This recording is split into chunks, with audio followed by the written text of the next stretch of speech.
Joining me now, attorney Emily Compagno and criminal defense attorney Yosha Gunsekera. It's great to have you both here. Thank you. Thank you. All right, so Emily, I'm going to ask you this first. Do you think that Kaepernick's got a legal leg to stand on in this? I do not from what I know thus far. To me, it's clearly about optics for him. Now, in the grievance that he filed, well, let me back up. What he needs is hard, solid evidence to surmount the clear preponderance of the evidence standard required for his allegations of collusion. So what that means notes, that means emails, that means audio of 2 or more owners committing to not hiring him. And in the grievance that he filed, it's so vague. It cites, there's a directive, no one will hire me, it's statistically impossible that I'm not hired. He cites President Trump's comments.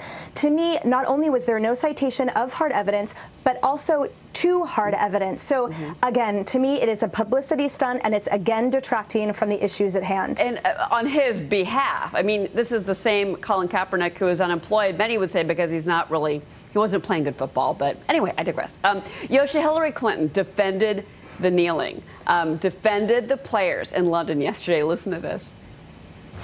So you have to resist what are very clear, what we call dog whistles to that base. That's what the black athletes kneeling was about. That was not against our anthem or our flag.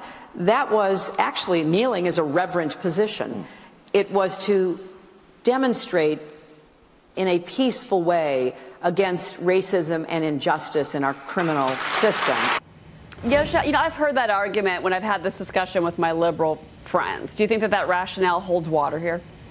I think that it does. I think that Americans have a constitutional right to peacefully protest, and that is exactly what these players are doing. They're protesting not the flag, but just the social injustices that are rampant in this country, and they have every right to do so.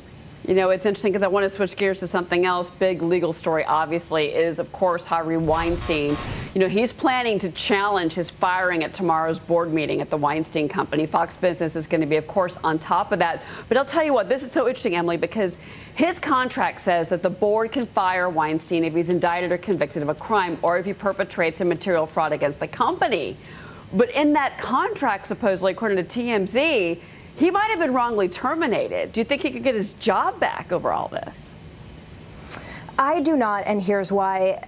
You are right that there's a clause in the contract in which he has to go to mediation or arbitration, the board does, before terminating him, and can only do so upon indictment or charges relating to these allegations of sexual assault in terms of settlements, that if he's paid them out, it cures. But that being said, courts are loath to protect anything in a contract that essentially is covering up illegal behavior. So they are not going to assess this in a vacuum and say, oh, that's right, you cured those settlements, and therefore we will reinstate you. They will view this as this negotiation that your attorneys engaged in was because of your direction as such, because of your pattern of misbehavior.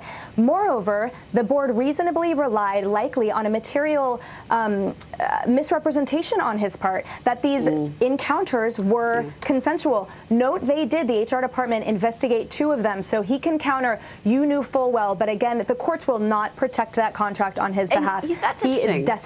You know what, Yosha, too? I mean, you got to remember, these are accusations of rape and sexual assault. I mean, do you think there's a chance here that Harvey Weinstein goes to jail?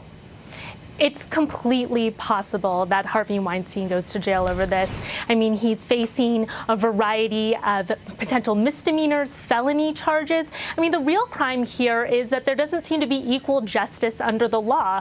The district attorney, Cy Vance, had hard evidence that Harvey Weinstein was committing these horrible crimes. They have a tape recording that was released to the media of basically a woman being harassed and, you know, what looked to be the precursor to sexual assault, yet Cy Vance decided not to proceed against Harvey Weinstein with that kind of insurmountable evidence. You know, I have to say, I mean, the fact that it's so much more than what even the lawyers when that contract was drawn up in the first place probably thought. I mean, that's going to be a heck of a fight tomorrow. He's calling in my phone, we're told by TMZ. Fox Business, guys, thank you very much. Is going to be following this Weinstein meeting tomorrow.